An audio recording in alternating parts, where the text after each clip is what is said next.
scarier if you don't get it done and then they don't catch it in time. So I want to encourage all the ladies, and men too, because men can get breast cancer. I found that out also. While I was going through breast cancer, I was known as a poet. That's what I did. I wrote poetry. I did poetry recitals. So during my time of going through my treatments, what I did is that I focused on the gift that God gave me, and I started writing more. I couldn't work, but it couldn't stop me from writing, so I started writing more. And while I was going through, I published 3 books of poetry during that time, and I did a poetry CD. A lot of the work is over there on the table where my granddaughter and everybody is over there. And during that time, I learned that being positive and staying positive is like 90% of the fight. Being diagnosed at stage 3 and going through all of it was a learning process for me, but it made me stronger.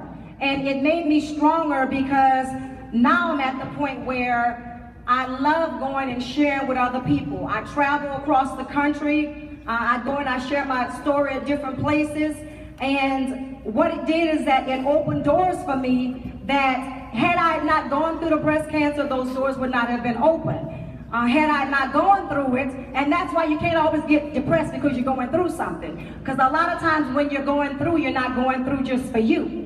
And so because of the fact of just going through it, it allowed me the opportunity to share with other people and to let them know that you can survive, you can overcome, and that when you get a negative diagnosis, no matter what it is, it's not the end of the world. You have to trust God, you have to pray, and you have to stay positive. You have to think positive, act positive, be positive, because that's what's going to really bring you through. You know, the doctor can tell you that that's it, they don't have any hope for you, they can't do anything. But you will be so surprised at what just the ability to just stay positive, to just think positive, and tell yourself that you can make it. Tell yourself that you can beat it. A lot of younger people are here, and you know, you may be too young to be affected by it, but it could be your sister, it could be your mother, it could be your grandmother. So that's why it's so important to stay aware. I want to share this. I'm going to share a poem with you all, and a lot of you probably already heard it because they used to play it a lot on the radio, but I'm going to share a poem with you all. But I want to first acknowledge my husband. My husband is here today, and the reason why I ask about all survivors is because my husband right now, he's facing colon cancer. And with colon cancer, he was actually diagnosed about maybe 2.5 months ago. He's going through chemo right now. See, that lets me know that what I went through wasn't just for me. But God saw down the line that it was going to be somebody that I was going to be connected to, that was going to need my strength, that was going to need my story. And my husband was diagnosed a couple of months ago with stage 4 colon cancer, like I said, metastasized, spread to his liver. The doctor told him that without chemotherapy, he would live 6 months. And they said with chemotherapy, they can try to stretch it out at least 2 to 3 years. And as me and my husband shared and we talked about it, and we already had our minds made up that we were not going to receive what the doctor was saying. But we know that as long as we pray and trust God, the doctor can say whatever they want to say. But only God has the last say. And I'm proud of him today because a lot of times I know he'll go through things, you know, he'll go through things in his mind and different things like that. And, you know, it's an attack, and that's normal, that's okay. But you always want to try to stay focused on the positive.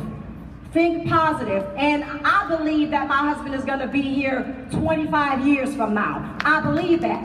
I have the right to believe that because I had Crohn's disease with breast cancer and I'm still here. So I can believe for me, I can believe for him, we believe for each other. I want to, in closing, share this poem with you, and it's a poem that was given to me. I was declared cancer-free on the same day of Barack Obama's inauguration, which means that this poem actually ended up going nationwide. And that's how I know that it's bigger than me. and I know that God is in control. It's entitled The Same Day. As life takes its toll and history takes its place, a dawning of a new day has come. There's a smile on heaven's face. Like life, like me, the roads traveled haven't been easy. The stormy days tumultuous, the winds more than breezy. There are some of us like the palm tree bends but refuses to break. Those of us caught in the whirlwinds of life, triumphant over the pain we take. Destiny speaks louder than the thunder can roar as the lightning flashes. A dawning of a new era as the past is deceased, dust to dust and ashes to ashes. On January 20th, 2009, history was made as the heart of Dr. King's dream came true. A moment to cherish, a wonder to behold, yet hated by more than a few. In 2008, the first African-American woman was presented as First Lady-elect. On the same day, Barack Obama's election for presidency went into effect.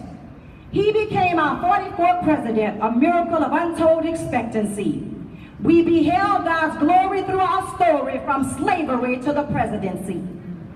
On the same day the first African-American man in the White House took his place was the same day my destiny spoke and told cancer to get out of my face. At 44 years of age, the first African-American woman toured the White House as a future home. At 44 years of age, I embraced a miracle and dream of my own. Being faced with breast cancer since 2007, having to undergo surgery, chemo, and radiation, God placed his hand of mercy upon me on the same day of the inauguration. On the same day we made history, our new president spoke the words, "We shall lead again." On the same day my doctor spoke the words, "Your battle with cancer has now come to an end." We have got to give the glory to whom it is due. Our awesome Creator, Almighty King, Lord of Lords, we thank you. We have to thank him for what only he could bring to pass. Like the miracle of life, the air we breathe, and for those shatterproof ceilings that are now broken glass. Be blessed.